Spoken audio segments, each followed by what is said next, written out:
हरिः ओम्। शुक्लाम्बरधरं विष्णुं शशिवर्णं चतुर्भुजं प्रसन्नवदनं ध्यायेत् सर्वविघ्नोपशान्तये। शारदा शारदाम्भोजवदना वदनाम्बुजे सर्वदा सर्वदास्माकं सन्निधिं क्रियात्। गुरुर्ब्रह्मा गुरुर्विष्णुर्गुरुर्देवो महेश्वरः गुरुः साक्षात् परं ब्रह्म तस्मै श्रीगुरवे नमः। श्रीमन्महागणाधिपतये नमः। श्रीमहासरस्वत्यै नमः। श्रीगुरुभ्यो नमः। शङ्कारूपेण मच्चित्तं पङ्कीकृतमबुध्यय किङ्करीयस्य सामाया शङ्कराचार्यमाश्रये। भारती करुणापात्रं भारती पदभूषणं भारतीतीर्थमाश्रये। विद्याविनयसम्पन्नं वीतरागं विवेकिनं वन्दे वेदान्ततत्त्वज्ञं विधुशेखरभारतीम्। श्रीललिताम्बिकायै नमः। श्रीशङ्कर भगवत्पादविरचित సౌందర్యలహరి. సౌందర్య లహరిలో ఇప్పుడు మనం 6వ శ్లోకానికి వచ్చాం. ఈ 6వ శ్లోకంలో జగద్గురువులు ఏమి చెప్తున్నారు అంటే ఒక్కసారి ఆ శ్లోకాన్ని చూద్దాం. ధనో పౌష్పం మౌర్వీ మధుకరమయీ పంచవిశిఖా వసంతస్సామంతో మాలయమరుదాయో ధనరథః తథాప్యేకः సర్వం హిమగిరిసుతే కామపి కృపామపాంగాప్తే లబ్ధ్వా జగదిదమనంగో విజయతే. ఇక్కడ అమ్మవారిని హిమగిరిసుతే అంటూ సంబోధిస్తున్నారు.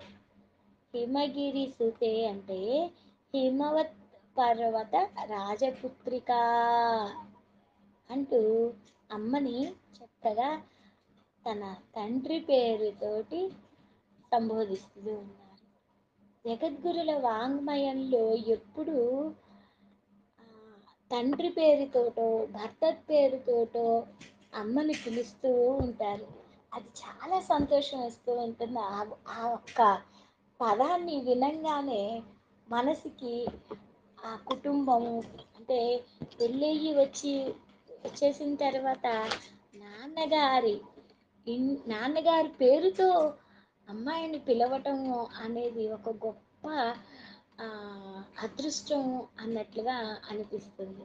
తన తండ్రిని గుర్తు చేసుకుంటూ ఇక్కడ ధనో పౌష్పం మౌర్వీ మధుకరమయీ పంచవిశిఖా.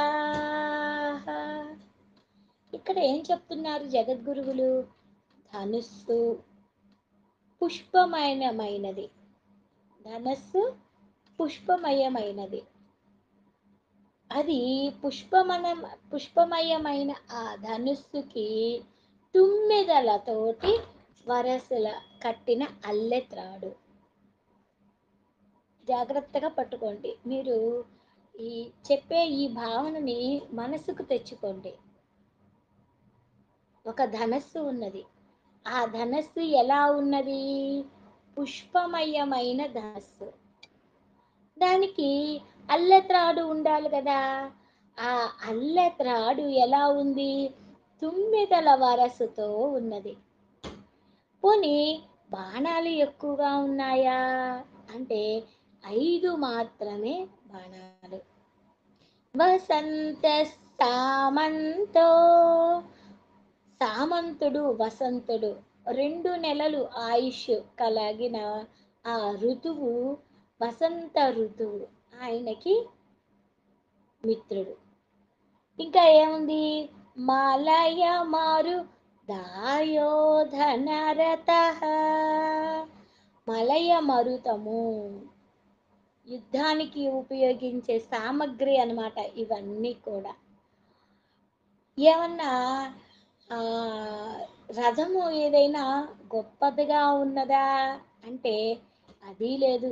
మలయ మారుతము అనేది దేనికి పనికిరావు గట్టి పదార్థాలు ఏదీ లేదు. సర్వ సంపత్తులు ఏమీ లేని వాడు. ఇంకా అనంగుడు అట. అనంగుడు అంటే శరీరము లేనివాడు. శరీరము లేనివాడు ఎవరు? మన్మధుడు. క్రితం శ్లోకంలోనే తెలుసుకున్నాంగా. మన్మధుడు అమ్మవారి యొక్క కృపతోటి శరీరం లేనివాడిగా అయ్యాడు. ఎందుకు?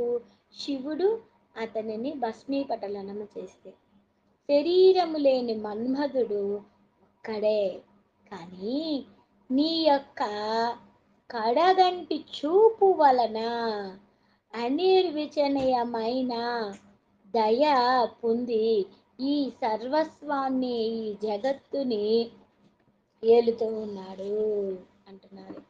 అంటే ఇతరులను గెలవాలి అంటే మనకేముండాలి? ఒక ఆయుధం, గట్టిదైన ఆయుధం ఉండాలి. కానీ ఇక్కడ మన్మధుడు ఉపయోగించే ఆయుధం ఏమిటి? ధనస్సు.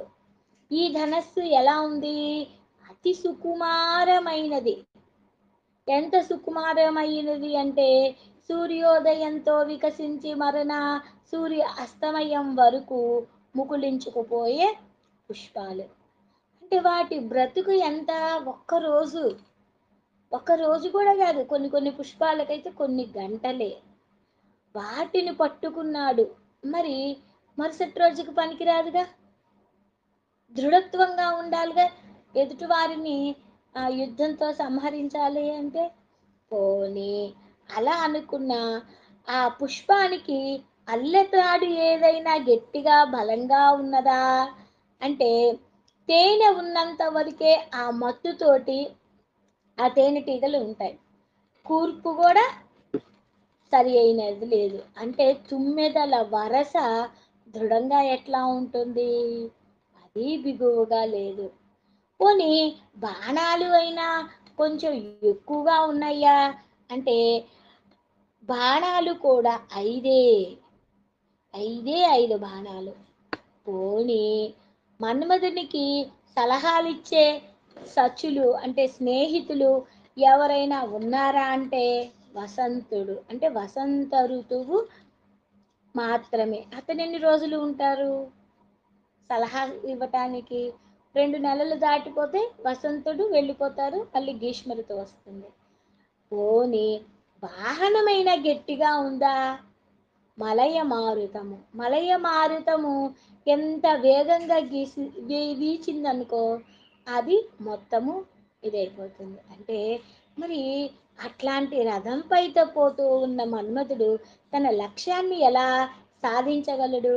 ఏమైనా స్నేహితుడా ఉన్న పెద్ద మొనగాడా, దృఢమైన శరీరవంతుడా, పటుత్వం గలగాడా అంటే అదే లేదు. యుద్ధానికి ఏ మాత్రం పనికిరాని సాధన సామగ్రితో శరీరమే లేని ఒక పిల్లవాడు మన్మథుడు. అన్ని విధాల ఎక్కువ స్థితిలో ఉండి జగత్తులో సర్వము అందరినీ గెలుస్తున్నాడు. దీనికి ఎవరి అండ అంటే మంచుకొండ అండ. మంచుకొండ అనుగ్రహంతో అమ్మవారు ఆ కొండ ఆ ఆమె యొక్క ఆదరణలతోటి ఈయన అంత ముందుకెళ్తున్నాడు. దీనిలోని అసలు ఆంతర్యం ఏమిటి? ధనస్సు అన్నారు. ఈ ధనస్సు అంటే మన్మధుడు ఉపయోగించే ధనస్సు ఏమిటి అంటే మన మనస్సు. మన మనస్సు. మన మనస్సే ఆయన ధనస్సు. పంచ బాణాలు అంటే మన పంచేంద్రియాలతో కూడిన మనస్సే ఆయనకి బాణాలు. మనస్సుని ఇక్షు ఇక్షుకోదండంగా పోలుస్తారు. అంటే ఇక్షు అంటే చెరుకు గడ. చెరుకు గడతోటి పోలుస్తూ ఉంటారు లలితా సహస్రనామంలో. అది మనస్సు ధనస్సు అయితే అతను తీసుకున్న బాణాలు మన పంచేంద్రియాలు. మౌర్వి విల్లి, ఆ తాడు అన్నాను కదా, ఆ విల్లుకు ఉండే బాణానుకున్న సంధానము వింటినారి. అంటే మన్మధుని ధనస్సు మన మనస్సు అయిన చేత బాణము మన ఇంద్రియాలకు సంబంధిత తన్మాత్రగా గుర్తించుకోవాలి. అలా ఆ ఆ తన్మాత్రలు ఏవైతే ఉన్నాయో మధువును త్రాగే ఒక తేనె తీగగా పోల్చారు. పంచవిశిఖ, పంచ జ్ఞానేంద్రియాలు. మన్మధుడు ఉపయోగించే బాణాలు 5 ఉంటే ఒక్కొక్క ఇంద్రియానికి ఒక్కొక్క లౌల్యం ఉంటుంది. ఒక్కొక్క లౌల్యం అంటే 5 ఇంద్రియాలకు 5 విధములైన లౌల్యాలు. అంటే శబ్దము, స్పర్శ, రూపము, రసము, మనస్సు. ఈ ఒక్కొక్క ఇంద్రియాలే మనకి మంచిని చేస్తాయి. ఒక్కొక్క ఇంద్రియాల వలన కూడా పతనము కూడా ఉంటుంది. అట్లనే ఎలాగ పతనం ఉంటుంది, ఎలా మంచి ఉంటుంది అంటే, వేటగాడు మధురమైన నాదము చేస్తూ ఉంటాడనుకో, ఆ మధురమైన ఆకర్షితురాలయ్యి ఆ శబ్దానికి లేడీ ముందుకు వస్తుంది. ఆ లేడీ దానికి ఆ శబ్దం అంటే ఇష్టం. ఆ శ్రోత్రయనం వలన ఆ లేడీ పతనం అవుతుంది. మిగిలిన ఇంద్రియాల వల్ల అది పతనం కాల. శబ్దము వలన, శృంగముదే కొమ్ముతో చేసిన మధురమైన నాదము వలన అది పతనమైంది. అలానే ఆడ ఏనుగు స్పర్శకు అలవాటు పడినట్లుగా మతంగము అనే మగ ఏనుగుని మభ్యపెట్టి పెద్ద గుంటలో పడేసినట్లుగా పైకి మచ్చిక చేసుకుంటారు. మరి ఏనుగు చర్మేంద్రియానికి చెందిన లౌల్యము వలన పతనం ఉండదు. మిగిలిన ఇంద్రియాల వలన అలా పతనాన్ని సంపాదించుకుంది. ఎర్ర పండు అనుకొని దీప కలికగా సమీపించి ఒక మిడుత భస్మమైపోతుంది. మరి దానికి ఏ యొక్క అవయము పండింది అంటే చక్షురు, అంటే కళ్ళు.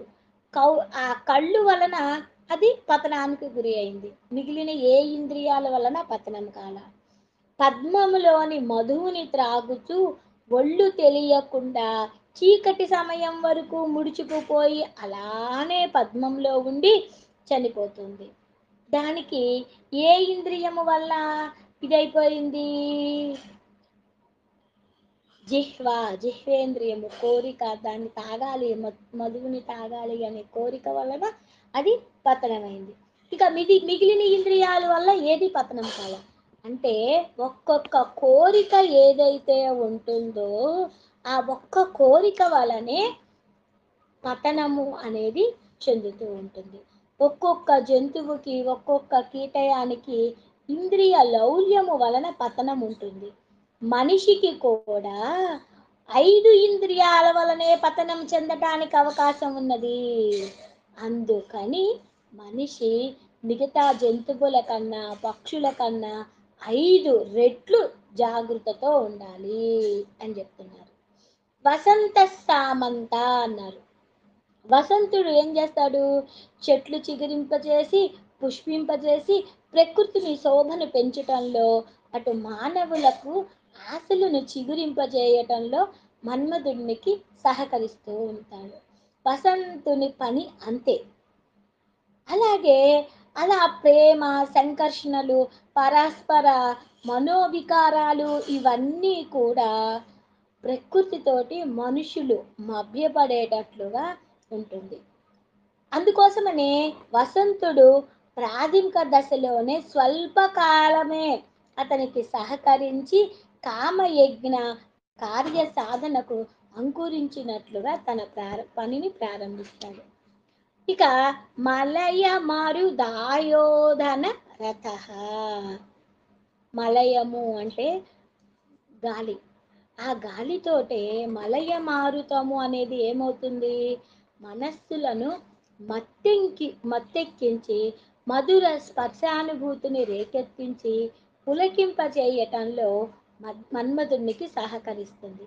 అందుకే మన్మధుడు ఆ మలయ మారుతమును తన రథముగా చేసుకొని మనుష్యుల మనోరథాలను రెచ్చగొట్టి వారిపై విజయాన్ని సాధిస్తున్నారు. అంటే పైకి కనిపించే అర్థము వేరు, స్థూలముగా లోపల సూక్ష్మంగా కనిపించే అర్థము ఏంటి? మనుష్యుల మనో దౌర్బల్యాలని, లౌల్యాలని మదించి వారి మనసులను తన వైపు మళ్ళించుకొని చేసుకోవటములో మన్మధుడు కృతాకృత్యుడు అవుతున్నాడు అని తెలుస్తుంది. అది అమ్మవారు అలా అతనికి అన్ని రకాలుగా మనంగో విజయతే, అనంగుడైన మన్మధుడు విజయాన్ని పొందుతున్నాడు. మనస్సుని అదుపులో పెట్టుకోవటమే ఈ శ్లోకంలోని అంతరంగం. ధనుః పౌష్పం మౌర్వి మధుకరమయీ పంచవిశిఖా వసంతస్తామంతో మలయ మరుదాయోధన రథః తథా ప్యేకః సర్వం హిమగిరిసుతే కామపి కృపామపాంగాప్తే లబ్ధ్వా జగదిదమనంగో విజయతే. శుభమస్తు.